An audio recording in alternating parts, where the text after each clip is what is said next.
नमस्कार दोस्तों, आप सभी का स्वागत है कॉन्सेप्ट एकेडमी के यूट्यूब चैनल पर। और हम डिस्कस कर रहे थे आपका यूपीएससी ईपीएफओ के लिए एओ और ईओ एग्ज़ाम 2021 के लिए मॉडल पेपर 7 को। और जो क्वेश्चन डिस्कस होंगे आज वो होंगे आपके 21 से लेकर 40 तक। आपको बता दूं कि आप अब यूपीएससी की जो ऑफिशियल साइट से आप क्या कर सकते हैं कि ईपीएफओ का जो आपका एग्ज़ाम होना है एओ और ईओ का, उसके लिए एडमिट कार्ड आपके डाउनलोड कर सकते हैं आप लोग।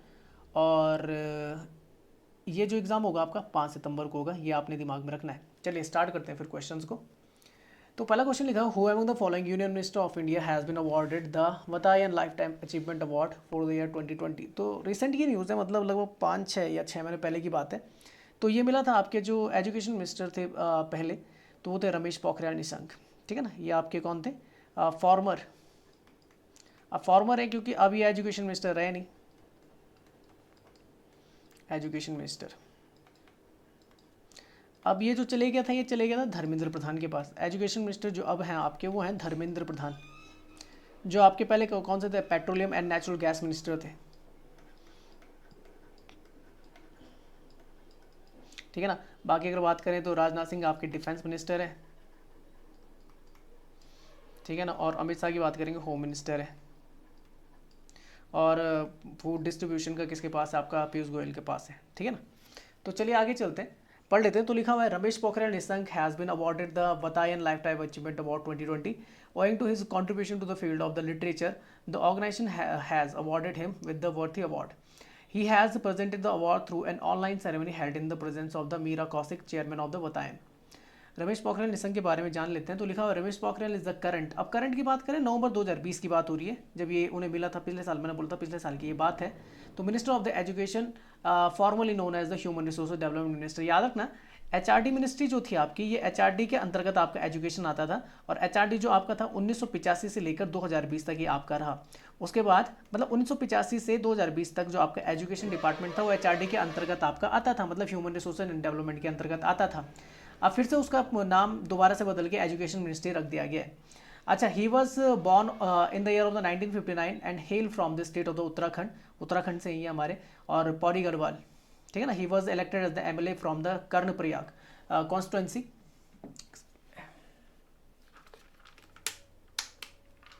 हाँ, क्या लिखा हुआ है? He also served as the he was elected as the MLA, Karnaprayag से चुने गए थे 1991 में in the erstwhile Uttar Pradesh. He also served as the chief minister of the Uttarakhand during the 2009 to 2011 period.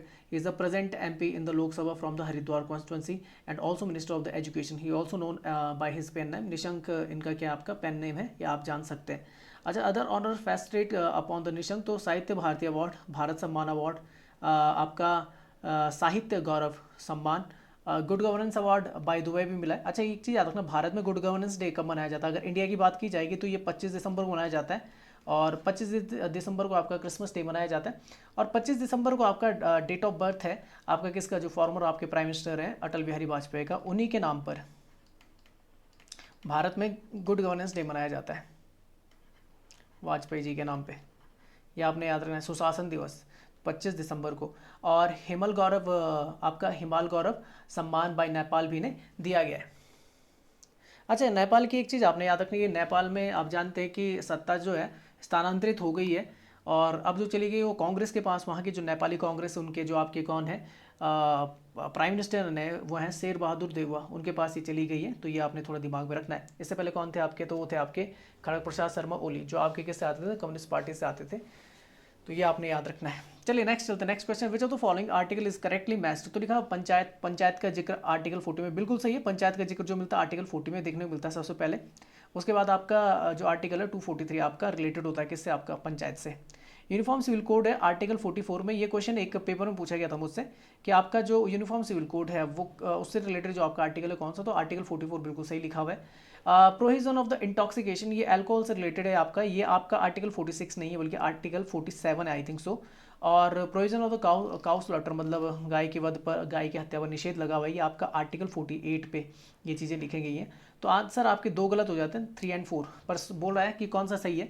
तो आप देखो, अगर आपको शुरुआत के दो आते थे कि पंचायत, जो आपका पंचायत के बारे में डिस्कस है आर्टिकल 40 में, और यूनिफॉर्म सिविल कोड अगर आपका है तो आर्टिकल 44, तब भी आप क्वेश्चन कर सकते थे। बोथ फर्स्ट एंड सेकंड क्या हो जाता आपका? राइट हो जाता।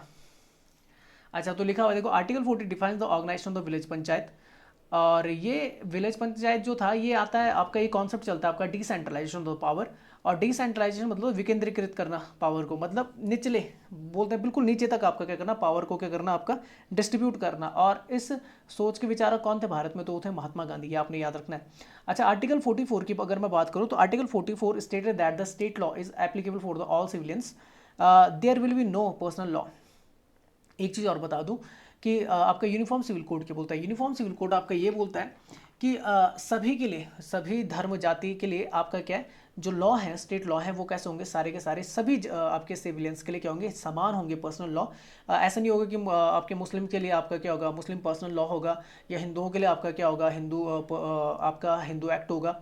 तो इस तरीके से नहीं, सभी के लिए एक समान रूल, सभी के लिए एक समान कानून, ये होता है आपका आर्टिकल 44 के अंतर्गत। अभी तक केवल एक ही राज्य है जिसमें यूनिफॉर्म सिविल कोड है, वो आपका गोवा, ये आपने याद रखना है, ठीक है ना। गोवा एकमात्र ऐसा राज्य है जिसपे कि आपका यूनिफॉर्म सिविल कोड आपकी लागू है, बाकी किसी भी राज्य में लागू नहीं है। अच्छा, आर्टिकल 47 आपका बात करता है, तो लिखा provision of the consumption of the intoxication liquor and the promote the public health. और 48 में आपका है provision of the cow slaughter. अच्छा, नेक्स्ट लिखा हुआ है यहाँ पे Shah Bano versus the union of India case comes under the uniform civil code. आपने सुना होगा, एक बहुत ही बोल सकते हैं आपका फेमस आपका था केस साहबानो, जब आपका यूनियन ऑफ इंडिया, जहाँ पर काफ़ी ज़्यादा बोल सकते हैं किरकिरी होती है, किसकी, आपकी गवर्नमेंट रहती है आपकी कांग्रेस की उस टाइम पे, और उस टाइम पे आपके प्राइम मिनिस्टर रहते हैं आपके राजीव गांधी, ठीक है ना। तो वो क्या कर देते हैं कि कोर्ट के फैसले को बदल देते हैं, क्योंकि साहबानो जो केस करती है वो अपने पति पे करती है, ट्रिपल तलाक से रिलेटेड है, आप ये थोड़ा दिमाग में रखना। तो क्या होता है कि कोर्ट का जो फैसला था साहबानो की तरफ आता है, जिसे बोल सकते हैं कि आपका लेजिस्लेटिव जो होती है आपकी बाय पार्लियामेंट ऑर्डर के थ्रू आपका राजीव गांधी बदल देते हैं, ठीक है ना। तो ये काफ़ी ज़्यादा चर्चा में रहा है। अच्छा, directive principle of the state policies आप जानते हैं पार्ट 4 में आर्टिकल 36 टू 51 तक आपके directive principle of the state policies आती है, और इसको हमने बोरो किया है कहाँ से, आयरिश कॉन्स्टिट्यूशन से, आपने याद रखना है। अच्छा, नेक्स्ट चलते हैं, नेक्स्ट क्वेश्चन है which one of the following is not a sufficient, not बोल रहे हैं, not a sufficient ground for the convincing a joint sitting of the both the houses of the parliament. कौन सा आपका sufficient नहीं है कि जॉइंट सिटिंग जो आपकी क्या होती है, दोनों जो आपके क्या होते हैं, लोकसभा और राज्यसभा को बुलाया जाता है, और जॉइंट सिटिंग कौन बुलाता है, तो आर्टिकल 108 के थ्रू आपका ये पावर होती है प्रेसिडेंट के पास, जॉइंट जो आपका सिटिंग होती है उसे बुलाने की, ये प्रेसिडेंट के पास ये पावर होती है, ठीक है ना। तो लिखा हुआ है rejection of the bill by one house of the parliament when the other house has passed it. बिल्कुल सही है। अगर मान लीजिए लोकसभा में कोई आपका क्या होता है, बिल पास होता है, और राज्यसभा उसे पास करने से इनकार कर दे, तो इस केस में क्या होता है कि दोनों सदन एक साथ बैठेंगे।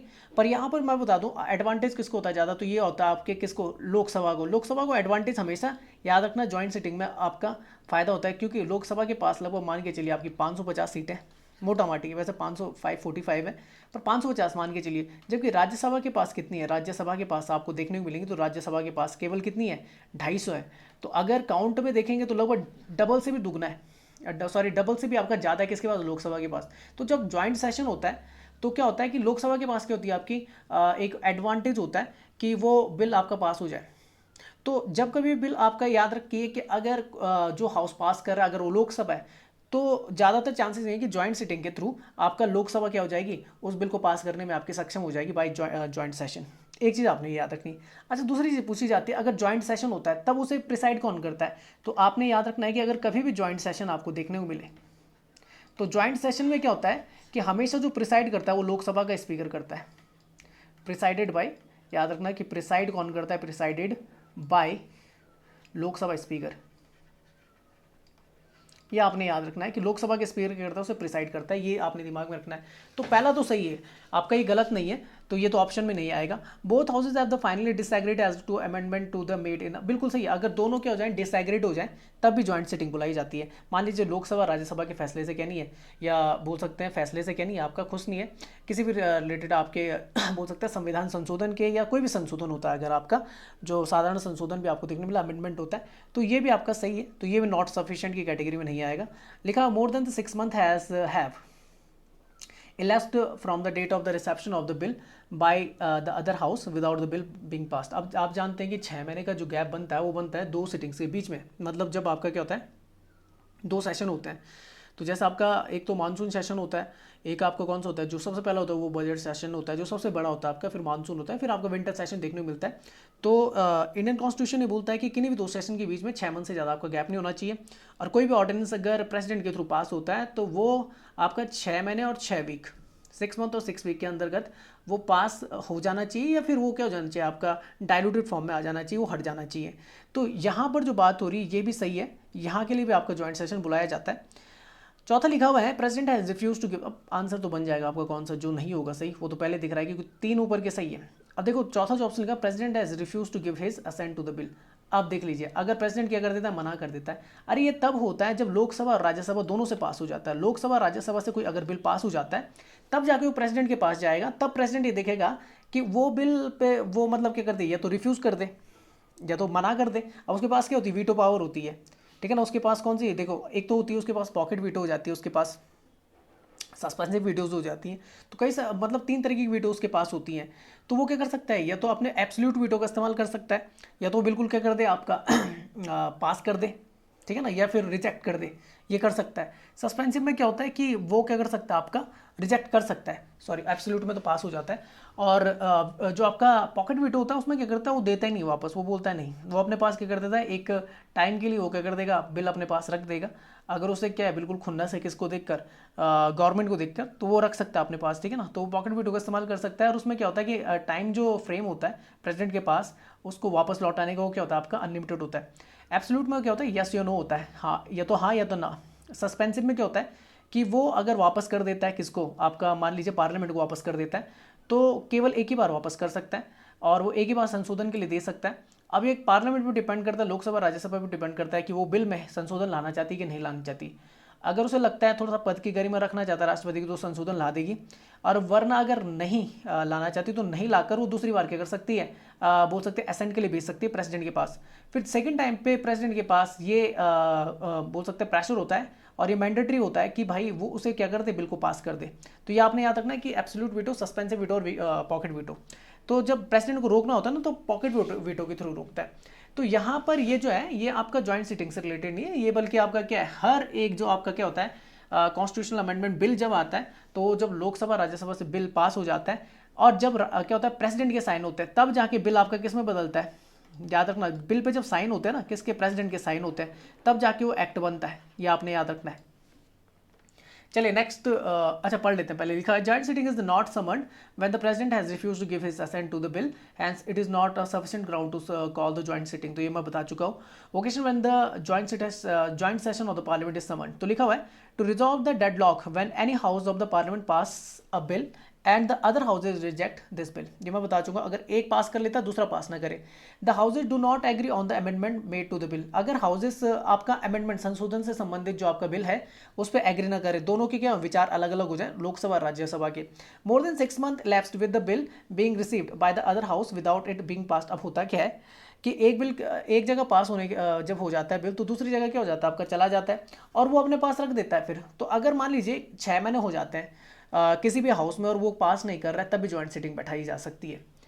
अच्छा नेक्स्ट आता है article 108 of the Indian constitution provide a joint sitting of the both the houses of the parliament. तो याद रखना 108 वो आपका अनुच्छेद है जिसके तहत क्या होता है कि दोनों जो आपके क्या होते हैं हाउस होते हैं लोकसभा और राज्यसभा, वो एक साथ आते हैं। The joint sitting is summoned by, याद रखना इसे बुलाता कौन है, प्रेसिडेंट बुलाता है। और याद रखना प्रिसाइड कौन करता है, अध्यक्षता कौन करता है, तो याद रखना हमेशा स्पीकर करता है कौन, लोकसभा का, ठीक है ना। तो अभी कौन है आपके, ओम बिरला है। तो ये आप याद रखना कि अभी आपके कौन है लोकसभा के जो आपके कौन है, ओम बिरला। अच्छा नेक्स्ट चलते हैं, the joint sitting is govern by the rules of the procedure of the Lok Sabha and not of the Rajya Sabha. याद रखिए कि ये आपका जो गवर्न होता है वो rules of the procedure of the Lok Sabha से होता है, ना कि राज्यसभा से। कोरम कितना होता है, तो कोरम वही आपका 1/10 है कि 1/10 ऑफ द टोटल नंबर जो आपके होते हैं मेंबर्स, वो आपके प्रेजेंट होने चाहिए और आपकी क्या होती है ज्वाइंट सिटिंग हो जाएगी। मतलब अगर आप मान के चलो 550 है लोकसभा में, तो आपके 55 लोग प्रेजेंट होने चाहिए, ये 10% या 1/10 बोल सकते हैं। और 250 अगर आपके राज्यसभा में, तो उसमें से कितने 25 आपके प्रेजेंट होने चाहिए। तो टोटल में आके आपके कितने, तो ये हो जाएगा आपका 80 ना, 55, ठीक है 55 और 25 80 लोगों से आपका क्या हो जाएगा, आपकी जॉइंट सिटिंग चलने लग जाएगी। The bill is pass by the simple majority of the total number of the member of the both the houses presenting the voting in the joint sitting. याद रखना ये आपका सिंपल मेजोरिटी से हो जाता है। सिंपल मेजोरिटी होता है आपका 50% +1, 50% +1 मतलब आपके टोटल जितने भी आपके क्या है प्रेजेंट जो आपके मेंबर होंगे, तो आधे से एक ज़्यादा, जितने भी आपके आधे मेंबर हो जाएंगे, मान लीजिए 100 प्रेजेंट है, तो उसमें से आधे से एक ज़्यादा, आधे से एक ज़्यादा मतलब 50 से एक ज़्यादा, मतलब 51 लोग अगर सहमत हो गए तो इसे बोलते हैं बेटा, इसे बोलते हैं बच्चों सिंपल मेजॉरिटी। तो क्या माना जाएगा, आपका पास माना जाएगा। ये मैंने बोला था कि इसमें क्या होता है कि लोकसभा को ज़्यादा क्या होती है आपकी एडवांटेज होता है इस मामले में, क्योंकि उसके पास क्या होती है लगभग दुगुना से ज़्यादा सीटें होती हैं। अच्छा नेक्स्ट आता है, नेक्स्ट क्वेश्चन क्या लिखा हुआ है, देखो लिखा हुआ है with reference to the zero hunger program consider the following statement. Zero hunger आपका जो आपका सस्टेनेबल डेवलपमेंट गोल है 17 उनमें से एक है, और आई थिंक ये आपका शायद से पहला ही है जहाँ तक मुझे याद है। मैं इसे कमेंट बॉक्स में लिख दूंगा कि आपका कौन सा गोल है, ये पहला है शायद से, जीरो हंगर जो है शायद से पहला ही है, पहला होगा, हाँ पहला ही है आपका। ये आपका सस्टेनेबल डेवलपमेंट गोल्स जो आपके SDG गोल्स आते हैं 17 जो आपके हैं उनमें से एक है। लिखा हुआ है कि फॉलोइंग स्टेटमेंट लिखा, India ambitious zero hunger programme through intervention in the farm sector was launched with a focus on the agriculture nutrition and health. सही है। This is dedicated farm based program in the synchronisation of with the sustainable development goals to end the hunger by 20। बिल्कुल सही है। SDG गोल जो थे आपके 2015 में introduce हुए थे, और इनको पूरा करने का लक्ष्य क्या है 2030 है। पर हाल ही में आपकी एक रिपोर्ट आई थी जिसके तहत यह कहा गया था कि 2030 तक ये आपके जो सस्टेनेबल डेवलपमेंट गोल्स है इन्हें पूरा कर पाना मुश्किल होगा, और इन्हें बढ़ाया जा सकता है, एक्सटेंड किया जा सकता है आपका 2040 तक। ठीक है, नेक्स्ट आता है this program is an initiative of the Indian council of the agriculture research. I think ये गलत है, I think first and second सही होगा कि सही नहीं, ठीक है तीसरा भी सही है, तो first second and third is the right answer. तो लिखा हुआ है जीरो हंगर प्रोग्राम, तो लिखा हुआ है India's ambitious zero hunger programme through the interventions in the farm sector was launched with the focus of the on the agriculture nutrition and the health. This is the dedicated farm based programme is synchronisations with the sustainable, तो मैंने बता दिया था आपको। The programme is an initiative of the Indian council of the agriculture research, ICAR का है। The programme was initiated by the ICAR, ICAR जिसे बोला जाता है, Indian council of the agriculture research, along with the ICMR जो Indian council of the medical research है, and the MS Swaminathan research foundation with the BIRAC, जैसे बोला जाता है आपका biotechnology industry research assistant council. MS Swaminathan आप जानते हैं कि इन्हें फादर बोला जाता है आपका क्या, father of the green revolution in India. अच्छा, स्टेट गवर्नमेंट विल ऑल्सो भी इन्वॉल्व इन द इनिशिएटिव। याद रखना कि आपका जो स्टेट गवर्नमेंट होता है वो भी क्या होता है इस इनिशिएटिव में आपका पार्टिसिपेट करता है। The program aims at the making the farms intervention and incorporate among others, organising the farmer system of the nutrition for the nutritions, setting up the genetical gardens and the biofortified plants, initiating the zero hunger training. चलिए आगे लिखा, तो program was initially launched in the 3 district. एक था गोरखपुर उत्तर प्रदेश, कोरापुट आपका उड़ीसा में, और ठाणे आपका महाराष्ट्र में। These districts will act as the model of an integrated approach in the dealing with the hunger and the malnutrition by the adopting the appropriate agriculture and or horticulture practices. The initiative is a tandem with the India's Sustainable Development Goals, one of which ending the hunger by the 2030. The program was announced by the eminent scientist of the Dr. MS Swaminathan. अच्छा next question आता है, क्या लिखा हुआ है, next question लिखा हुआ है consider the following statement regarding the prime minister economic advisory council PMEAC। तो लिखा it is a statutory and permanent, नहीं याद रखिए कभी भी जब एडवाइजरी काउंसिल बैठाई जाती है ना वो नॉन परमानेंट ही होती है, क्योंकि एडवाइस के लिए कोई आपकी परमानेंट नहीं होती, ना ही स्टैट्यूटरी होती है, नॉन परमानेंट होती है। तो पहला तो गलत हो जाता है, साधारण से पहचान सकते हैं। स्टैट्यूटरी होता है मतलब जो जब किसी एक्ट के थ्रू आपका क्या कहती है पार्लियामेंट उसे पास करती है, बाय एक्ट आती है, जैसे आपका सिडबी था जो आपका ना SEBI security and exchange board of India, वैसे तो 1988 में बन गया था, पर उसको जो स्टैट्यूटरी पावर दी गई थी वो 1992 में दी गई थी।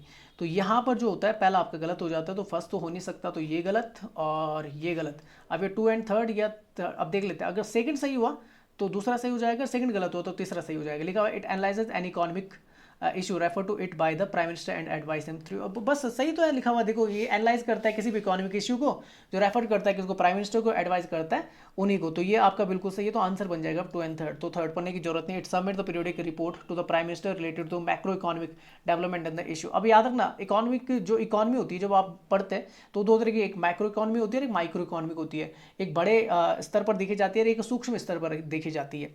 तो चलिए आगे पढ़ लेते हैं इसके बारे में। तो लिखा हुआ है Prime Minister Economic Advisory Council PMEAC Economic Advisory Council to the Prime Minister is non-constitutional, non-permanent and the independent body constituted to give the economic advice। कैसी आपकी independent है ना ही, और कैसी है non-permanent है। Advice to the government of India especially the Prime Minister specifically by the specifically the Prime Minister उनको लिए होती है आपकी। It analyzes any economic issue refer to it by the Prime Minister and advise him thereon। It submit the periodic report to the Prime Minister related to macroeconomic development and issue। Economic Advisory Council to the Prime Minister (PMEAC) is a non-constitutional, non-permanent, and independent body constituted to give economic advice to the Government of India, specifically to the Prime Minister. The council serves to highlight key economic issue facing the country to the Government of India from a neutral viewpoint. It advises the Prime Minister on the economic issue like the inflation, microfinance, and the industrial inputs output. PMEAC has been constituted several times since the independence of India. In the latest occurrence, Prime Minister Modi revived the body on the 25th September 2017 की आपकी बात कर रहा है. और आगे याद रखिए कि जो आपकी PMEAC बनी थी उसके जो चेयरमैन थे वो कौन थे? विवेक देव रॉय थे. ये भी आपने याद रखना है. आगे लिखा हुआ है terms of the reference as defined by the PMEAC as the follows. तो लिखा हुआ है analysing the any issue economic or the otherwise referred to it by the Prime Minister and advising him thereon, addressing the issue of the microeconomic importance and the presenting the views thereon the Prime Ministers. This could be either suo motu or on suo motu जानते हैं? अपने द्वारा अपने suo motu होता है जैसे मान के चलिए जैसे सुप्रीम कोर्ट है ना, अगर सुप्रीम कोर्ट के बोल सकते हैं आदेश की अवहेलना होती है तो सुप्रीम कोर्ट अब किसी व्यक्ति को यानी रिट क्या बोल सकते हैं आपका PIL दायर नहीं करनी होती है, या फिर यानी सुप्रीम कोर्ट के बोल सकते हैं सुप्रीम कोर्ट के पक्ष में बोल सकते हैं उस व्यक्ति पर कोई केस नहीं करना. तो सो मोटो होता है कि अगर बोल सकते हैं इस तरीके से लगता है जैसे बोलते हैं ना मानहानि का दावा होता है, जिस तरीके से कि अगर मानहानि का दावा होता है उस तरीके से होता है कि सुप्रीम कोर्ट जैसा क्या होती है सुमोटो कर सकती है. अगर उस पर कोई क्या करता है उसके चरित्र पर कोई उंगली उठाता है तो सुमोटो के थ्रू क्या कर सकती है उस पर केस दायर कर सकती है. उसी तरीके यहाँ पे बात चल रही है. This could be either suo moto और an reference from the prime minister और the anyone else submitting the periodic report to the prime minister on the macro economic development and the issue with the implication for the economic policy attending to any other task as may be decide by the prime minister for the time to time. अच्छा, next question क्या आता है? Next question लिखा हुआ है which of the following is not the essential condition for the political party to be recognized as the national party. जो essential नहीं है. तो पहले लिखा if a party get the 6%, तो यहाँ लिखा 6% of the total valid votes polled in the election. अगर total valid votes का आपका 6% किसी पार्टी को मिलता है ना लोकसभा में, कहाँ पर? 4 या 4 से अधिक स्टेट्स में, 4 या 4 से ज़्यादा अधिक स्टेट्स में ही मिलता है तो उसको नेशनल पार्टी का रिकग्नाइजेशन मिल जाता है. तो ये तो आपका सही है. दूसरा लिखा if a party send 4 elected members to the Lok Sabha, अगर 4 मेंबर लोकसभा में चुने जाते हैं तो भी सही है. If a party get the 2% of the total number of the seats in Lok Sabha from the not less than the 3 states, बिल्कुल सही है. अगर 2% वोट मिलते हैं कहाँ पर? लोकसभा में, और कम से कम कितने स्टेट्स में? कम से कम 3 स्टेट्स में, तो ये बिल्कुल सही है आपका. चौथा, if a party is recognised as the state party, अगर वो स्टेट पार्टी रिकग्नाइज होती है एटलीस्ट 2 स्टेट्स, 2 नहीं है, अगर स्टेट पार्टी रिकग्नाइज करनी है तो 4 जगह होनी चाहिए कम से कम. अगर 4 राज्यों में कोई भी अगर पार्टी स्टेट पार्टी की तरह रिकग्नाइज हो जाती है तो उसे क्या बोलते हैं आपका? तब वो कौन सी होती है? आपकी नेशनल पार्टी की तरह रिकग्नाइज की जा सकती है. तो आपका ये हो जाएगा आंसर. चौथा गलत है, 2 स्टेट्स नहीं होते बल्कि 4 होने चाहिए मेनली, कम से कम. तो लिखा हुआ है यहाँ पे देख लीजिए, the party is recognise as state party at least 2, ये गलत है आपका. तो लिखा for recognition of the national party the condition specified are the 6% vote share in the last assembly polled in each of the any 4 states as well as the 4 seats in the Lok Sabha Sabha polls. तो मैंने बता दी 4 सीटें. अच्छा, 2% of the all the Lok Sabha seats in the last such elections with the MP elected from at least 3 states, कम से कम 3 states में आपके MP elected होने चाहिए. 2% आपको लोकसभा सीट्स में आपके क्या होना चाहिए? आपके परसेंटेज ऑफ द वोट होने चाहिए. और recognised as the state party at least the 4 states, कम से कम 4 राज्यों में आपकी पार्टी रिकग्नाइज होनी चाहिए स्टेट पार्टी की तरह, क्षेत्रीय पार्टी की तरह. अच्छा, तो इलेक्शन कमीशन अभी ये डिसाइड कौन करेगा? तो इलेक्शन कमीशन करेगा. अभी कौन है आपके chief election commissioner? Sushil Chandra है. कौन है अभी? सुशील चंद्रा. तो इनका नाम याद रखना, ये चीफ इलेक्शन कमिश्नर है आपके. अच्छा, next list political parties as the national party, state party और the registered unrecognised party. The condition for being the listed as the national और the state party are specified under the election symbol reservation in the allotment order 1968 के through ये आपका चलता है. Election symbol reservation in the allotment order 1968. The party A party has to satisfy any of one of the number of the these condition. अब इनमें से कोई एक कंडीशन आपकी सेटिस्फाइड होनी चाहिए. अच्छा, लिखा हो recently the political party wise the national people's party NPP in the Meghalaya got the recognised the national party. अभी क्या होता है रिसेंट में, क्या होता है कि मेघालय की एक पार्टी थी, बिल्कुल सही है कि मेघालय में एक NPP नाम से पार्टी जिसका नाम नेशनल पीपल्स पार्टी, तो ये रिकग्नाइज्ड हुई आपकी कैसे? नेशनल पार्टी की तरह. इससे पहले आपकी 8 और पार्टी थी, मतलब 8 ऐसी पार्टी रही हैं जो रिकग्नाइज हुई हैं. उसमें से पहले आपकी कौन सी? INC आती है, इंटरनेशनल कांग्रेस आती है, BJP आती है, भारतीय जनता पार्टी, BSP आती है आपकी बहुजन समाजवादी पार्टी, NCP आती है आपकी नेशनल कम्युनिस्ट पार्टी, NCP आई थिंक सो, नेशनल कम्युनिस्ट पार्टी नहीं, नेशनल नहीं, नेशनल कम्युनिस्ट पार्टी थोड़ी नहीं है। एनसीपी तो महाराष्ट्र में ना आपकी, कांग्रेस एनसीपी, अब दिमाग से भूल गया। सीपीआई आता है communist party of India, CPIM आता है आपका communist party of India Marxist, और टीएमसी आती है आपकी तृणमूल कांग्रेस। तो ये कुछ पार्टीज हैं। तो टोटल मिला के अब कितनी हो गई भारत में अगर बोला जाएगा नेशनल पार्टी जो रिकग्नाइज हुई है 9 है। रिसेंट की कौन सी, तो ये जरूर याद रखना आप लोग कि मेघालय की एक पार्टी जिसका नाम है national people's party NPP Meghalaya, तो ये आपने याद रखना है। अच्छा नेक्स्ट आता है क्वेश्चन लिखा हो तो supreme court of India tender advice to the president on a matter of the law और फैक्ट। अच्छा कब यानी किस कंडीशन में सुप्रीम कोर्ट क्या कर सकती है कि प्रेसिडेंट को क्या दे सकती है, एडवाइस दे सकती है। तो लिखा ऑन इट्स ओन इनिशिएटिव, जब उसकी मर्जी होगी तब, नहीं गलत है। Only if he seeks such advice, जब उसे लगेगा कि वो एडवाइस देने के लायक है, नहीं। Only if the matter related to the fundamental rights to the citizen, अच्छा फंडामेंटल राइट्स से रिलेटेड, नहीं। Only if the issue possesses the threat to the unity and the integrity, अब रुक जाओ मैं कहीं भी गड़बड़ कर गया।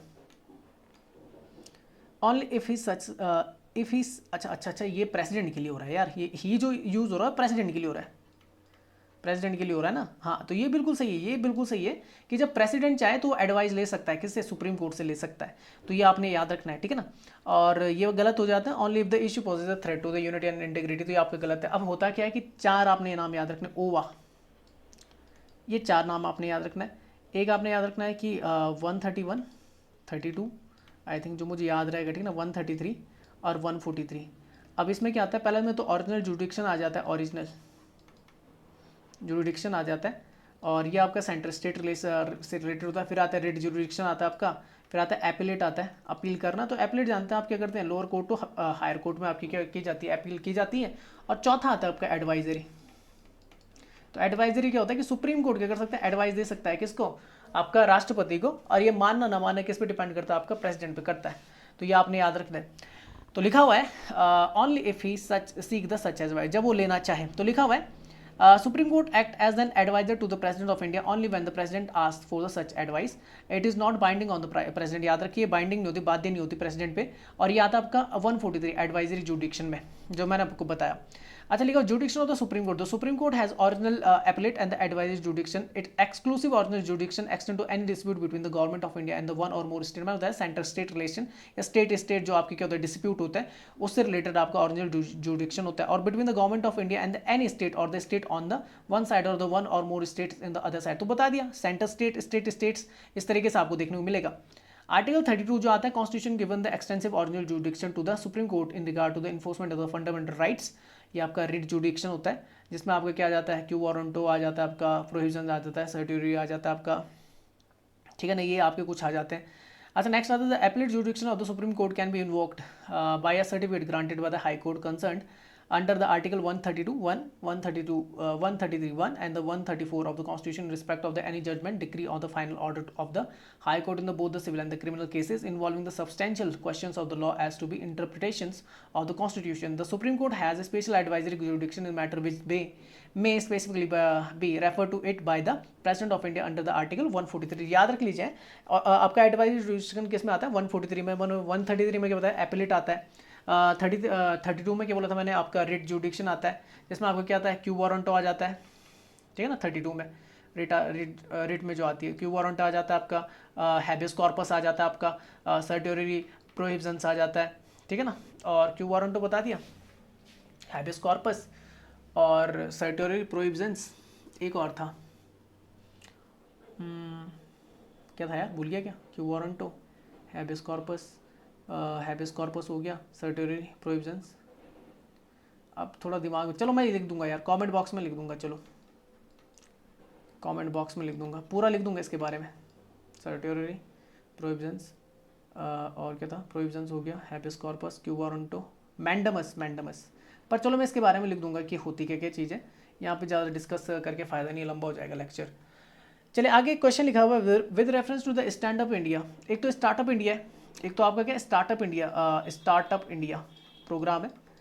तो ये उनके लिए जो आपके नए एंटरप्रेन्योर्स हैं जो बनना चाहते हैं, बिल्कुल नए। और ये याद रखना startup India, stand up India, ये ग्रीन फील्ड के लिए आपका होता है मेनली। किसके लिए होता है, ग्रीन फील्ड आपका जो होता है उसके लिए होता है। एक होता है आपका ब्राउन फील्ड। अब मैं बता दूँ ये दोनों होते हैं क्या है। तो ग्रीन फील्ड होता है जब बिल्कुल आप नए तौर पर किसी काम को स्टार्ट करते हैं, बिल्कुल नया काम। ब्राउन फील्ड होता है जब क्या की जाती है, जैसे ग्रीन फील्ड होता है कि आपने क्या किया कि आपने किसी बोल सकते हैं रास्ते को किस में रोड में बदल दिया, तो वो ग्रीन फील्ड में आ जाएगा। ब्राउन फील्ड में आ जाए कोई आपका कहते हैं रोड थी और उसको आपने रिपेयर किया, तो ये रिपेयर में आता है आपका, ये आपने याद रखना है। और ये न्यू वर्क के लिए आता है आपका बिल्कुल। तो मेनली एक ग्रीन फील्ड के लिए होता है। और स्टैंड अप जो होता है वो होता है, मैं बता दूं, एक तो होता है आपका SC ST और वुमेन्स इंटरप्रेन्योर्स के लिए, ये आपने याद रखना है स्टैंड अप इंडिया। तो लिखा हुआ है it purpose is to promote the entrepreneurs among the SC ST and the women entrepreneurs, बिल्कुल सही है। It provide the refinancing through the RBI। RBI refinance नहीं करता आपका, RBI का काम नहीं होता, बल्कि ये जो आपके क्या होते हैं, जो आपकी क्या होती है फाइनेंस मिनिस्ट्री होती है, वो आपकी क्या करती है, यहाँ फाइनेंस करती है बाय द आपके जो कौन से होते हैं, जो आपके बैंक्स होते हैं उनके थ्रू। तो आंसर जो यहाँ पे बनेगा, जो आपका सही है, वो बनेगा आपका फर्स्ट। मैं पढ़ लेता हूँ, देखो लिखा हुआ है the stand up India schemes aims at the promoting the entrepreneurs among the women and the schedule caste and the tribes. तो पहला सही हो जाता है। The scheme is anchored by the department of the financial services. अब देख लीजिए, ministry of the finance, the government of India. आगे लिखा हुआ है stand up India scheme facilitate the bank loans between the 10 lakh to 1 crore to at least the one schedule caste one और the schedule tribes borrower at least one women borrowers per bank branch for the setting up a green field enterprise. मैंने बताया था ना, green field के लिए आता है आपका। तो 10 लाख से लेके 1 करोड़ तक का क्या लिया जा सकता है, लोन लिया जा सकता है इस स्कीम के through. This enterprise may be in the manufacturing services on the trading sector. In the case of the non-individual enterprises, at least 51% of the shareholding and the controlling the stake should be held by the either an ST और SC और a woman entrepreneurs। तो ये आपने याद रखना कि 50% जो आपका 51% है, वो शेयर होल्डिंग जो होनी चाहिए, कंट्रोलिंग जो होनी चाहिए, वो या तो SC ST या फिर वुमेन के थ्रू होनी चाहिए। बाकी 49% में कोई भी हो सकता है। अच्छा, who took his 11th win of the 2020 season of the Bahrain grand prix. I think Lewis Hamilton ही जीते हैं, फरारी के ड्राइवर है। तो लिखा हुआ है मर्सिडीज के ड्राइवर है। Lewis Hamilton took his 11th win of the 2020 seasons at the Bahrain grand prix on the 29th November 2020. He came ahead of the Red Bull pair of the Max Verstappen and the Alex Albon. Roman Grosjean suffered a crash and his car plunged into the barriers at the turn 3 on the lap 1. ये याद करने की जरूरत नहीं। Sergio Perez comes fourth. तो आपने सिर्फ इतना याद रखना है, जो पूछा जा सकता है ये पूछा जाता है बहरीन ग्रैंड प्रिक्स किसने जीती, लुइस हैमिल्टन ने जीती है। 11वां था इनका ये। मैं बता देता हूँ कि आपका जो बहरीन है वो गल्फ कॉपरेशन काउंसिल का आपका पार्ट है। गल्फ कॉपरेशन काउंसिल में आपका सऊदी अरेबिया आता है, जिसकी कैपिटल रियाद है। उसके बाद ओमान देखेंगे, मस्कट कैपिटल है। यूएई कैपिटल आबू धाबी है। थोड़ा सा पार्ट यहाँ पे ओमान का भी लगता है ऊपर की तरफ यहाँ पर। फिर आता है आपका यहाँ पर कतर, देख लेते हैं, कतर कैपिटल दोहा है। और यहाँ पर आपका छोटा सा एक बोल सकते हैं आइलैंड टाइप का लगता है, उसे बोलते हैं बहरीन, जिसकी कैपिटल मनामा है। और यहाँ पे लगता है कुवैत। कुवैत की कैपिटल क्या है, कुवैत सिटी है। तो ये आपका क्या आता है, गल्फ कॉपरेशन काउंसिल में आता है। एक चीज़ और याद रखना कि यहाँ पर आपका क्या आता है, ओमान और अदन, ठीक है ना, अदन अदन अदन देश का नाम यार मैं अदन से भूल गया। Gulf of Oman, gulf of अदन, एक सेकंड रुकना है। ओमान, इस देश का नाम क्या है यार, यहाँ पे हूदी और हती का विरोध भी चलता है इस तरफ, तो मेरे दिमाग से उड़ गया एकदम से। चलो आ जाएगा दिमाग में तो मैं बता दूंगा, नहीं तो मैं कमेंट बॉक्स में लिख दूंगा इसका नाम, ठीक है ना। कमेंट बॉक्स में मेरे दिमाग से हल्का सा निकल गया ये देश का नाम, आ जाएगा दिमाग में तो मैं बता दूंगा, ठीक है ना। यहाँ पे गल्फ ऑफ अदन है, यहाँ पे आपका रेड सी है, यहाँ पे बाबल मंडे पे आपकी क्या स्ट्रीट है, यहाँ पे आपका पर्शियन गल्फ है, और इधर आपका क्या है, इधर आपके यहाँ पे अरेबिक सी देखने को मिलता है, और यहाँ पे आपका स्टेट ऑफ हॉर्मूज है, ठीक है ना। ओमान और यमन, यमन आ गया याद, यमन लिखने की जरूरत नहीं, यमन, यमन है, ठीक है ना, यमन है, ठीक है। तो ये इसका पार्ट नहीं है। ऊपर जो आपका ईरान इराक है वो भी इसका पार्ट नहीं है। तो मैंने बता दिया गल्फ कॉपरेशन काउंसिल के जो आपके मेंबर हैं टोटल मिला के 6, 1 2 3 4 5, ठीक है ना, और 1 2, ठीक है ना, 3 4 5 6, ठीक है, 6 मेंबर है। नेक्स्ट चलते हैं, fundamental duties were incorporated in the constitution of the recommendation of the fundamental duties, सब जानते हैं, स्वर्ण सिंह कमेटी, ठीक है ना। आर्टिकल आपका कौन सा, सॉरी पार्ट कौन सा था आपका, पार्ट 4A, ठीक है ना, 4A। आर्टिकल कौन सा था आपका, 51A आपका ये जोड़ा गया था, ठीक है ना। 11 आपकी क्या फंडामेंटल ड्यूटीज है, कहाँ से ली गई थी, USSR से ली गई थी। अच्छा, लिखा हुआ है the correct answer is Swaran Singh committee. The fundamental duties was incorporated on the recommendation of the Swaran Singh committee. They are the part 4A, मैंने 4th ही लिखा था ना वहाँ पे, ये 5 क्यों लिखा मैंने, 4th A of the constitution of India.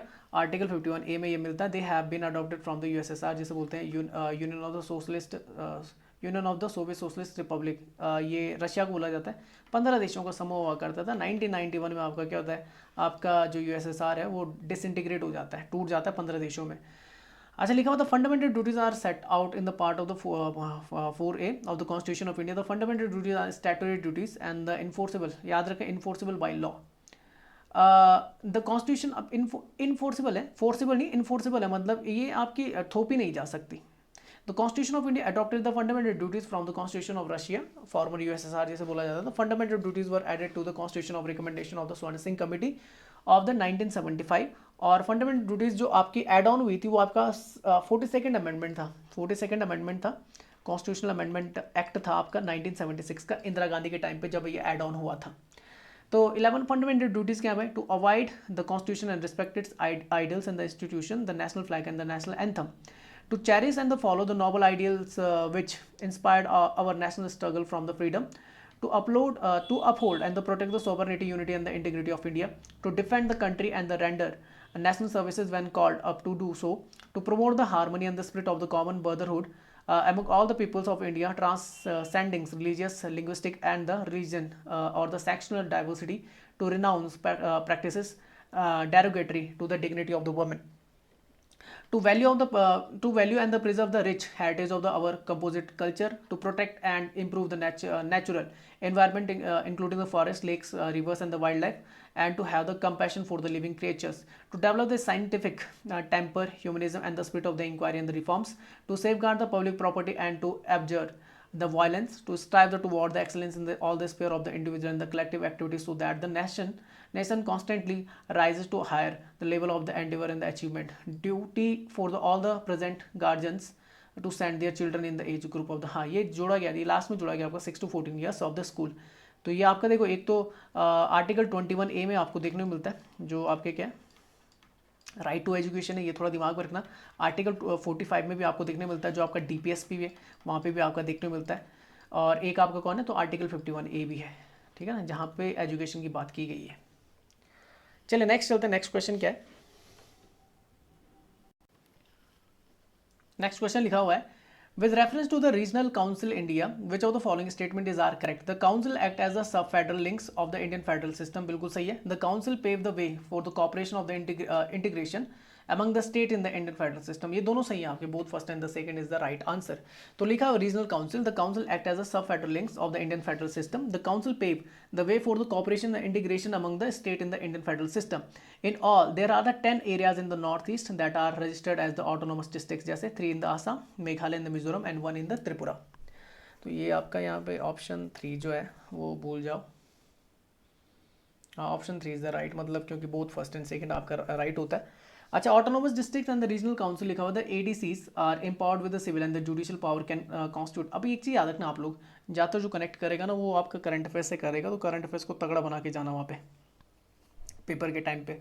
लिखा हुआ है, judicial power can constitute the village court within their jurisdiction to hire the trial of the case involving the tribes, governor of the states that fall under the 6th schedule specify the, अब 6th schedule में कौन से ATMM आ जाते हैं आपके, वही आपका आसाम, त्रिपुरा, मेघालय और मिजोरम आ जाते हैं। 3 तो मैंने बताया, त्रिपुरा में 1 और बाकी में 3 आपके बने हुए हैं। Specify the जुडिक्शन of the high courts for the each of these cases along the ADCs, the 6th schedule also provide the separate religion council for each area constituted as an autonomous region। अच्छा लिखा, in all the there are the 10 areas in the North East, तो ये मैं बता चुका हूँ कौन कौन से, तो ठीक है ना। और आगे कुछ लिखा हुआ है, these regional regions are named as the district council. याद रखना किस नाम पे रखे जाते हैं, डिस्ट्रिक्ट काउंसिल के नाम पे रखे जाते हैं, name of the district and the regional council, name of the region. Each autonomous district and regional council consist of not more than 30 members. याद रखना 30 से ज़्यादा मेंबर नहीं रख सकते, of which 4 are nominated by the governor, जिनमें से 4 आपके नॉमिनेटेड होते हैं by governor and the rest with the election, और बाकी आपके चुने जाते हैं। तो याद रखना 30 से ज़्यादा नहीं हो सकते, 4 आपके गवर्नर क्या करता है, नॉमिनेट करता है, और बाकी के आपके मान लो 26 हैं तो 26 के होंगे आपके इलेक्टेड होंगे। All of them remains in the power for the terms of the 5। कितने साल के लिए बनाए जाते हैं, 5 साल के लिए बनाए जाते हैं, रीजनल जो आपकी काउंसिल होती है। अच्छा नेक्स्ट चलते हैं, नेक्स्ट क्वेश्चन क्या है, लिखा हुआ the wages paid to the maintenance department workers who do repair work principally for the production department but also on the vehicles in their distribution department should be charge. अब simple सी बात है, जब क्या करता है ये रिपेयरमेंट आपका काम चलता है तो ये आता है किसमें, सर्विस कॉस्ट में आता है, जब सर्विस दी जाती है। तो आंसर बन जाएगा आपका सर्विस कॉस्ट। तो लिखा हुआ है सर्विस कॉस्टिंग, लिखा refer to the costing procedure used for the determining the cost per unit of the service rendered. The term service costing defined as the cost of the specific services in the function. जैसे example आ जाता है, जैसे maintenance वगैरह हो जाता है तो ये सर्विस में आता है. पर्सनल, जब आपका क्या होता है कोई पेज पुर्जा नहीं लगता या किसी भी तरीके का आपका एक्स्ट्रा खर्चा नहीं होता, बस क्या होता है कि आप सर्विस प्रोवाइड करते हैं, आप किसी चीज़ को सही करते हैं, आप अपनी सर्विस देते हैं, तो ये होता है. जैसे पर्सनल हो गया, कैंटीन हो गया. These may call the service department centres of the functions. There for the wages paid to maintenance department. याद रखना जो मेंटेनेंस के लिए होता है, maintenance department works who do repair work principally for the production department, but also on the vehicles is the in the distribution department should be charged as the service cost. Distribution क्या होता है, जो distribute करता है भाई, लिखा हुआ. और the distribution expenses are the cost that are the company incurs to make the its goods or the service available to the end users or the resellers. It is a broad accounting terms that covers several types of the expenses. General expenses देख लेते हैं, लिखा हुआ are the cost of the business incurs as a part of its daily operation, separate from the selling and the administration expenses. Example of the general expenses including the rent आ जाता है, utilities आ जाती हैं, postage आ जाते हैं, supplies आ जाती हैं, computer equipments आ जाते हैं, ये सारे जनरल एक्सपेंसेस में आ जाते हैं. The total price paid for the resources use to manufacture a product of और the create a service such as the raw material labours and the other is the call the production cost. The production services created to be sold to consumers. चलो next चलते हैं. An overhead absorption rate is used. तो ये किसके लिए होता है, ये तो आपका होता है use share out the common cost और the benefit cost, final the total overheads for the centre. Charge overhead to products, मुझे लग रहा है ये आपका आंसर है. चार्ज जो ओवरहेड होता है प्रोडक्ट्स में, उसके लिए होता है आपका ओवरहेड एब्जॉर्प्शन रेट. तो लिखा हुआ है ओवरहेड एब्जॉर्प्शन रेट क्या होता है, तो लिखा is a rate charge to the cost unit intended to account for the overhead at a predetermined level of the activity on the basis or of the direct labor hours, direct labor cost or the machine hours. Overhead is attributed to a product or the services. It is used to charge the overhead to products. Cost center होता है is a department of the function within an organization that does not directly add to profit. याद रखना, but still cost the organization money to operate. तो profit के लिए नहीं जाता, पर cost को क्या करता है, आपको organize करता है. Overhead क्या होता है, overhead is the business cost that are related to the day to day running. क्या होता है, डे टू डे रनिंग होती है बिजनेसेस में, अनलाइक द ऑपरेटिंग एक्सपेंसेस, उसको छोड़कर. Overhead can not be traced to the specific cost unit और the business activity, instead they support the overall revenue generating activities of the business. तो ये आपका simple सी बात होती है, किसके लिए होता है, आपका सपोर्ट देने के लिए होता है, किसको, रेवेन्यू जनरेटिंग एक्टिविटीज को बिजनेस में. अच्छा नेक्स्ट आता है which of the following is are basic objective of the job analysis. तो जॉब एनालिसिस के लिए आपका जो होता है वो होता है आपका determination of the wages rate. ठीक है ना. तो लिखा हुआ है कि the aim of the job analysis is to always ascertain and record the job related information of the employment measures like the training, selection, payment and the performance assessment. Job analysis is used for the classifying the both the training and the requirement evaluations, which consist of the training matters, evaluation exams to understand the usefulness of the training, devices used for the training and also technique of the training. The basic objective of the job analysis is determination of the wage rate. अगले job analysis is the process of the gathering and the analysis information about the content and the human requirement of the job as well as the context in which job are performed. This process is used for the determine the placement of the jobs. अब देखो आगे के लिखा हुआ है, next question आता है. The following method is an improvement over the percentage of the direct labour cost method. तो इसके लिए जो आपका होता है वो होता है डायरेक्ट कॉस्ट. जो आपका डायरेक्ट लेबर कॉस्ट मेथड के लिए ना, ये आता है आपका मैन आवर रेट आता है, प्रत्येक घंटे के हिसाब से आपको काम चलता है डायरेक्ट लेबर कॉस्ट मेथड में. ठीक है ना, प्रत्येक घंटे के लिए आपका चलता है कितने घंटे में कितना काम किया गया. तो लिखा man hour rate is improvement over the percentage of the direct labour cost method. Man hour rate is a type of the input that is equal to the 1 hour of the work an employ perform. एक घंटे में कितना काम किया गया employ के द्वारा in making production pieces, कितना काम किया गया, कितना आपका आउटपुट निकल के आया. The firm's productivity can be calculated by the determine the number of the production pieces you make per man hour. The machine hour rate क्या होता है, is the cost of the running a machine per hour. जितने देर आप machine को चलाएंगे प्रत्येक घंटे के हिसाब से उसका रेट होता है. It is one of the method of the absorbing the factory expenses through production. The machine hour rate is obtained by the dividing the total running expenses of the machine during a particular period of the time of the hours the machine is estimated to work during that period. The prime cost equation क्या आती है, is equal to the cost of raw materials plus direct labour. Businesses need to be calculated the prime cost of the each product manufacture to ensure that they are generating a profit. Under the direct material cost, तो लिखा method percentage of the factory expenses to value of the direct material consumed in the production is calculated to absorb manufacturing overheads. तो ये आप याद कर लेना, man hour rate machine hour rate, prime cost equation और direct material cost. अच्छा next आता है दो overhead cost of the particular job, तो ये इनटू होता है मैन आवर रेट का, किससे, man hour spend on that job. तो इनटू होता है, ना ही स्लैश मतलब ना ही डिवाइड होता है, ना ही प्लस होता है, ना ही माइनस, आपको इनटू करना होता है। तो man hour rate into the man hour spend on the that job, तो ये आंसर बनेगा आपका। तो लिखा हुआ the formula for calculating the overhead cost for any job, लिखा हुआ the overhead cost of the particular job equal to the man hour rate into the man hour spend on that job.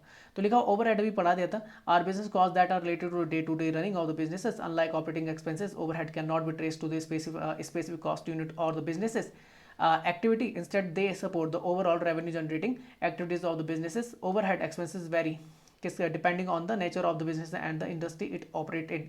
Overhead cost and important in the determining how much a company must charge for its product or the services order to generate a profit. To control cost, it is essential to keep the control of the overheads. चलो next चलते हैं, next question क्या लिखा हुआ है। लिखा हुआ है given the below the two statement, one labelled as assertion and the second one is the reason. Assertion लिखा हुआ है कि India is a sovereign socialist, अब देखो इसी पूरे फॉलो को याद करना है, सोवरेन है, सोशलिस्ट है, सेक्युलर है, डेमोक्रेटिक रिपब्लिक है, बिल्कुल सही है। 3 बार ऐसे, एक बार डी एक बार आर, तो ट्रिपल एस डी आर, इस तरीके से आपने याद करना है, पहले सोवरेन सोशलिस्ट फिर secular. Sovereign socialist secular democratic Republic हमारा देश है। लिखा हुआ the word socialist and secular, ये जो 2 वर्ड थे, वर्ड इंसर्टेड, ये 42nd अमेंडमेंट 1976 के थ्रू आपके जोड़े गए थे, बिल्कुल सही है। सोशलिस्ट एंड सेक्युलर ये दोनों जोड़े गए थे, ठीक है ना। समाजवाद और कौन सा आपका बोल सकते हैं, आपका जो बोल सकते हैं सेक्युलर धर्मनिरपेक्ष, ये दोनों वर्ड जुड़े गए थे, पंथ निरपेक्ष बोल सकते हैं। तो दोनों आपका क्या है, असर्शन ए सही है। तो लिखा हुआ है both A and R true, R is the correct explanation of the A, ये सही है आपका। तो पढ़ लेते हैं, लिखा हुआ है India is the sovereign socialist secular democratic Republic, it was substituted by the 42nd amendment act 1976 for the sovereign democratic Republic. The 42nd amendment change the description of the India from a sovereign democratic Republic. पहले क्या था, लिखा हुआ था sovereign democratic Republic था, पर बाद में जोड़ा क्या, सोशलिस्ट सेक्युलर भी जोड़ दिया गया था इसमें। अच्छा आगे लिखा हुआ है and also change the unity of the nation to unity and the integrity of the nation. अब ये वर्ड मैं आपको दिखा दूंगा, जो आपका क्या जो बोल सकते हैं आपका संविधान की उद्देशिका है, ठीक है ना, उसमें आपको देखने को मिलेगा। तो वहाँ पर एक तो फिर से याद कर लीजिए, sovereign socialist secular democratic Republic, तो सोवरेन डेमोक्रेटिक रिपब्लिक के बीच में डाल दिया गया सोशलिस्ट एंड सेक्युलर, और यूनिटी ऑफ द नेशन में आपका क्या कर दिया गया, unity and the integrity of the nation को जोड़ दिया गया, अखंडता को भी जोड़ा गया था, किसके साथ, एकता के साथ। The 24th Amendment was enacted as the reaction of the Golaknath case 1967. The Golaknath ruling led to increase the parliamentary authority to amend the constitution. Through the amendment, Parliament restored itself undisputed authority to amend the constitution, including its repeal. The 39th Amendment of the Constitution of India, enacted the 10th August 1975, placed the election of the President, of the Vice President, the Prime Minister, and the Speaker of the Lok Sabha beyond the scrutiny of the Indian courts. It was passed during the emergency 1975 to 77. ये 42nd की बात की जा रही है। 44th amendment था, ये 1978 को आपका होता है, ठीक है ना। इसमें कई सारे जो प्रावधान रहते हैं 42nd के, उसे बदल दिया जाता है क्योंकि आपकी जनता दल की आपकी सरकार आ जाती है। तो लिखा हुआ amendment constitutional amendment deleted the right to property, इसको हटा दिया जाता है आपका, ठीक है ना, और इसे लीगल राइट्स में डाल दिया जाता है आपका, ये भी आपने याद रखना, आर्टिकल 300A में शायद से, from the chapter 3 on the made it the legal right only. In the year 1977, with the enactment of the 44th Amendment, the right to acquire, hold, and the dispose of the property was fundamental rights. The result in the right to property as a fundamental right is now the substituted as statutory right या legal right बोल सकते हैं। तो आपका जो preamble है उसमें ये चीज़ें जोड़ी गई, लिखा हुआ है we the people of India, ये कहाँ से लाइन उठा रखी है हमने, तो अमेरिका के संविधान से उठा रखी है। Having the सोलमनली resolve the constitution India into the sovereign socialist secular democratic Republic, तो ये सोशलिस्ट एंड सेक्युलर ये जोड़े गए। आगे लगा जस्टिस किस तरीके, तो social economic and the political except, याद रखना जस्टिस जो हमने लिया है वो कहाँ से ले रखा है, यूएसएसआर से ले रखा है। Liberty of the thought expression, believe, faith and the worship, equality of the status and the opportunity and to promote the among them all, fraternity assuring the dignity of the individual and the unity and integrity, ये देख लीजिए unity and integrity, ये word 3 word जोड़े गए थे आपके, ये socialist secular और इंटीग्रिटी 42nd अमेंडमेंट के थ्रू। अच्छा in our constitution assembly the 26th day of the नवंबर, आप जानते हैं 26 नवंबर को आपका संविधान दिवस मनाया जाता है, 1949 को अडॉप्ट हो गया था आपका, ठीक है ना। और ये लागू कब से हुआ था, तो 26 जनवरी से, hereby adopt enact and give to the our self this constitution. चलिए आगे चलते हैं। अच्छा next question, member of the state legislature parliament is considered an exception of the disqualification on the ground of the defection in India in which of the following condition, if he voluntary, अगर वो क्या कर दे, voluntary कर दे, give up the membership of original political party, त्याग दे, on being elected as the chairman और the vice chairman of the any houses of the state. हाँ ये तो होता ही है ना, ये तो बिल्कुल है कि जब क्या होता है कि मान लीजिए लोकसभा में आपके स्पीकर चुने जाते हैं, तो जैसे स्पीकर चुने गए तो वहाँ पे क्या होता है, वोटिंग होती है, और क्या जीत गए, जैसे आपके लोकसभा में कौन जीत गए, तो आपके प्रेसिडेंट वहाँ पे कौन स्पीकर कौन बन गए, आपके ओम बिरला बन गए। तो जब वो स्पीकर बनते हैं तो एक्चुअल में वो किसी पार्टी को रिप्रेजेंट नहीं करते, याद रखना। उसी तरीके से जो आपका, ये थोड़ा अपने दिमाग में रखना, उसी तरीके से आपका क्या होता है, जो आपका वाइस प्रेसिडेंट होता है, ठीक है ना, राज्यसभा में जो आपका, अब चेयरमैन तो आपका कौन होता है, उपराष्ट्रपति होता है, वो तो किसी पार्टी का नहीं होता मेनली ना, वो तो आपका क्या होता है, सिर्फ आपको रिकमेंड करना होता है। पर जो आपका क्या होता है, उपसभापति होता है, वो भी क्या होता है, जैसे मान लीजिए किसी पार्टी का चुना जाता है, तो वो भी क्या करता है, फिर पार्टी को रिप्रेजेंट नहीं करता, तो ये बिल्कुल सही है। अच्छा, नेक्स्ट लिखा, if he rejoins the political party after he ceases to hold such office, बिल्कुल सही है। अगर वो अपनी पार्टी को क्या करता है, ज्वाइन करता है किसी भी ऑफिस को होल्ड करने के बाद, तो बिल्कुल सही है, दोनों सही है आपके। तो लिखा हुआ है what is anti defection law, तो आप जानते हैं कि कौन सा था, 52nd अमेंडमेंट था 1985 का, जिसके थ्रू इसे 10th शेड्यूल में डाल दिया गया था, ठीक है ना। फर्स्ट कौन सा था आपका, 9th शेड्यूल था, 9th शेड्यूल था आपका लैंड रिफॉर्म से रिलेटेड, मैंने बताया था आपको। और ये कौन सा था आपका, ये फर्स्ट अमेंडमेंट एक्ट था आपका, फर्स्ट अमेंडमेंट था 1951 का, ये आप याद कर लीजिए। उसके अलावा कौन सा था आपका, 11th 12th भी बता रखा मैंने आपका, जो ठीक है ना, 73rd एंड 74th अमेंडमेंट 1992 का, जो आपका म्यूनसिपैलिटी और किससे रिलेटेड था, पंचायत से रिलेटेड था। तो लिखा, it lays down the process by which the legislature may be disqualified on the ground of the defection by the presiding officer by the legislature based on the petition by any other member of the house. The decision on the question as to disqualification on the ground of the defection is referred to the chairman or the speaker of the such house and is the decision is final. याद रखिए, कौन करता है भाई, कौन decide करेगा कि उसकी जो क्या बोलते हैं सदस्यता रहेगी कि नहीं रहेगी, ठीक है ना।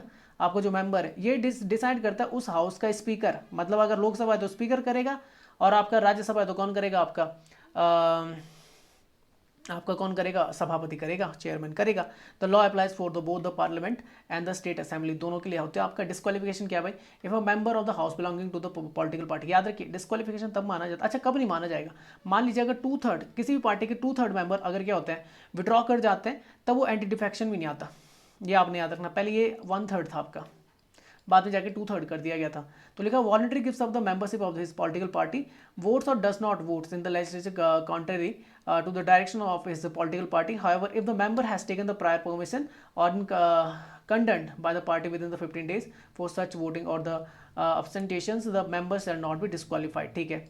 if any independent candidate joins a political party of the election, अच्छा कोई भी इंडिपेंडेंट अगर कोई कैंडिडेट है ना आपका, तो इंडिपेंडेंट जो आपका होता है, जैसे कि बोला जाता है यार आपका क्या बोला जाता है यार, निर्दलीय, निर्दलीय कोई उम्मीदवार अगर वो ज्वाइन करता है तब उस पर लागू नहीं होता। If a nominated member joins a party 6 month after he becomes a member of the legislature, ठीक है, कोई भी अगर आपका नॉमिनेटेड मेंबर है और वो पार्टी को ज्वाइन करता है 6 महीने बाद, जब अगर वो चुना जाता है तब भी उस पर एंटी डिफेक्शन नहीं लगता। लिखा हुआ है एक्सेप्शन अंडर द लॉ, तो लिखो लेजिस्लेटर में change their party without the risk of the disqualification in the certain circumstances, the law allows a party with the must और to into another party provided that at least the 2/3 of the, ये देख लीजिए कम से कम तो 2/3 होने चाहिए आपके पास of its legislature has in the favour of the merger. तो अगर 2/3 मेंबर अगर चले जाते हैं तब एंटी डिफेक्शन काम नहीं करता इन अ सच अ सिनेरियो, मतलब अगर 30 में से 20 चले गए ना तब कोई आपका एंटी डिफेक्शन काम नहीं करेगा उस पार्टी के लिए, तब नहीं लगा सकती वो party. In such scenario, neither the member who decided to merge nor the ones who stay with the original party will face the disqualification if he voluntarily gives up, तो ये बता दिया था मैंने आपको। चलो नेक्स्ट चलते हैं, नेक्स्ट क्वेश्चन क्या है, सेकंड लास्ट क्वेश्चन पे चलते हैं, ठीक है। लिखा हुआ है recently the supreme Court observe that the people not wearing the mask in public are violating the fundamental rights. तो अब सिंपल सी बात है भाई, जान के लिए खतरा है, जान के लिए खतरा है, तो आर्टिकल कौन सा आ जाएगा आपका 21 आ जाएगा, और ये राइट टू हेल्थ से रिलेटेड है, कौन सा, राइट टू हेल्थ। और याद रखना राइट टू हेल्थ आपका क्या है, पार्ट है किसका, राइट टू हेल्थ पार्ट है किसका, ये जो है ये पार्ट है आपका किसका, राइट टू लीव का। याद रखना जो आपका क्या है पार्ट बनता है किसका, आपका आर्टिकल 21 का। आर्टिकल ये आपका क्या है, आपका क्या है, आपका ऑफेंसेस से रिलेटेड है। और याद रखना मैंने बताया था आपका कि ऑफेंसेस से रिलेटेड, तो ये आपका किस टाइम पे आपके वायलेट नहीं होते, जब नेशनल इमरजेंसी लग जाती है। अगर नेशनल इमरजेंसी लगती है, जो आर्टिकल आपका कौन सा है 352, तो ये आपके वायलेट नहीं होते। आर्टिकल 19 पे आपको वायलेट नहीं होता नेशनल इमरजेंसी पर, एक कंडीशन है, कंडीशन ये है कि आपका इंटरनल एग्रेशन नहीं होना चाहिए, एग्रेशन नहीं होना चाहिए, इंटरनल एग्रेशन नहीं होना चाहिए, बाकी आप लगा सकते हैं, मतलब वॉर कंडीशन में लग सकता है, ठीक है ना, वॉर कंडीशन में आपके पास ये रहेगा, ठीक है ना, वॉर कंडीशन में रहेगा ना, कि मैं उल्टा तो नहीं भूल गया, आई थिंक मुझे लग रहा है इंटरनल एग्रेशन में रह सकता है, इंटरनल एग्रेशन में, वॉर कंडीशन में नहीं रहता। तो आर्टिकल 19 के कुछ प्रावधान आपके वहाँ पे रहते हैं। तो लिखा हुआ है the supreme Court said that the people who neglect the wear the mask in the public and do not follow the physical distance norms violating the fundamental rights of the other amid to the COVID pandemic. Article 21 include the right to health. अब लिखा हुआ article 21 protection of the life and the personal liberty. Question on the similar lines were previously asked in the UPSC prelims में पूछे गए। तो article 21 declares that no person shall be deprived of his life and the personal liberty except the according to the procedure established by the law. The right is available to the both citizen and non citizen. याद रखना article 21 दोनों के लिए होता है, जो sir आपके क्या यहाँ के नागरिक हैं चाहे नहीं है नागरिक। The supreme court has reformed the judgment in the Menaka case. आपका मेनका गांधी केस था ना आपका, आई थिंक 1993 का, उससे रिलेटेड था, उसमें आपकी बात की जाती है आर्टिकल 21 से related. In the subsequent cases it has declare the following right as a part of the article 21। अब देखो कौन कौन सा आता है। आर्टिकल 21 में आपका एक आता है right to live with the human dignity, right to decent environment including the pollution free water and the air and the protection against the hazardous industries, right to livelihood, privacy, shelter, health, free education up to the 14 year, मैंने बताया था article 21A में आता है। Right to free legal acts, right to solidarity confinement, speedy trials, आपका handcuffing आता है, inhuman treatment आता है, डिलेड एग्जीक्यूशंस आता है, ट्रैवल अब्रॉड आता है, आप जा सकते हैं, बाहर घूमने जा सकते हैं, बॉन्डेड लेबर आता है, आपका कस्टोडियल हैरेसमेंट आता है, आपका मेडिकल एड आता है, treatment in the government hospitals आता है।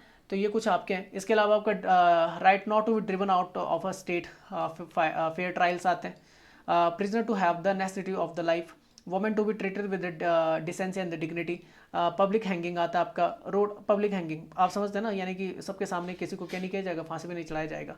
Road to hilly areas, hilly areas में रोड होनी चाहिए। इन्फॉर्मेशन रेपुटेशन हो गया आपका, appeal from the judgment of the conviction आ गया, फैमिली पेंशन आ गया, social and economic justice and empowerment आ गया, राइट अगेंस्ट बार फैटर्स आ गया, एप्रोप्रिएट लाइफ इंश्योरेंस पॉलिसी आ गया, राइट टू स्लीप आ गया आपका, right to freedom from the noise pollution आ गया, सस्टेनेबल डेवलपमेंट आ गया, अपॉर्चुनिटीज आ गया आपका।